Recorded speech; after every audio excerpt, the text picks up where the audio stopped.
तुम्हें पता अपने यहाँ पे जी की हरकतों का? कल इन्होंने अपनी बहन की शादी करी, ना तो बस्ती को खाना दिया और ना अपनी बहन को दहेज दिया। बिल्कुल सादे निकाह करा। अबे सही कह रिया, ये मुल्ला लोग होमे सियाने। हमने अपनी बहन की शादी करी, दहेज भी दिया और बस्ती को खाना भी दिया। क्या बात जाहिलो, मेरे बारे में बात कर रहे हो क्या? हाँ हाफिज जी तुम्हारे बारे में बात कर रहे हैं, डरे कोई है तुमसे, तुम्हारे मुंह पे कंगे। तुमने अपनी बहन की शादी करी, दावत तक की ना खिलाई हमें। अबे तो जाहिल, मैं तुझे दावत खिलाऊंगा क्यों? तू क्या मेरा रिश्तेदार लगा है?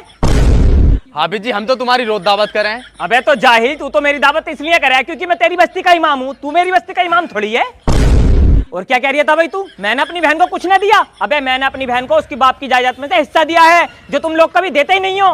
हाफिज जी हमने भी तो हक अदा करा अपनी बहन का। 4 पहिया गाड़ी दी है और 1000 आदमी को खाना खिलाया। अबे जाहिल, 20 बीघे का खेत है तेरे पास, तूने 4 पहिया गाड़ी दी तो ये सोच लिया कि तूने अपनी बहन का हक अदा कर दिया।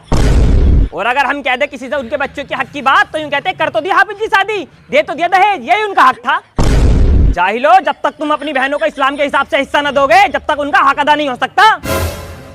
चलो फिर हाफिज जी दे देंगे, हम भी मोटा घर का भात दे देंगे अपनी बहन को, और क्या। हाँ जाहिल, जरूर दे देगा तू। अबे देखा है हमने, अगर किसी के 4 भैये हैं तो चारों आपस में लड़े फिरे हैं। पहला कहता मेरा तो हिस्सा भी ना, मैं कहां से दे दूं। तो दूसरा कहता है भैया मेरे बस की बात ना, मेरे तो खुद बच्चे न पल रहे। तो तीसरा कहता है मेरा तो बहुत मदद चल रहा है, मैं तो खुद कर्जे में हूं। अबे मेरी बहन का 10 लाख का हिस्सा बैठा है, जो मैंने उसे अदा करा, और फिर भी देखो मैं नुकसान में नहीं हूँ। कैसे?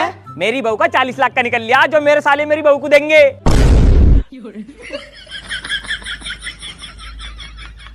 किस्तों पे बुलेट निकाल लिया मैंने, अब जैसी मेरे 40 लाख आएंगे ऐसी किस्तें भर दूंगा।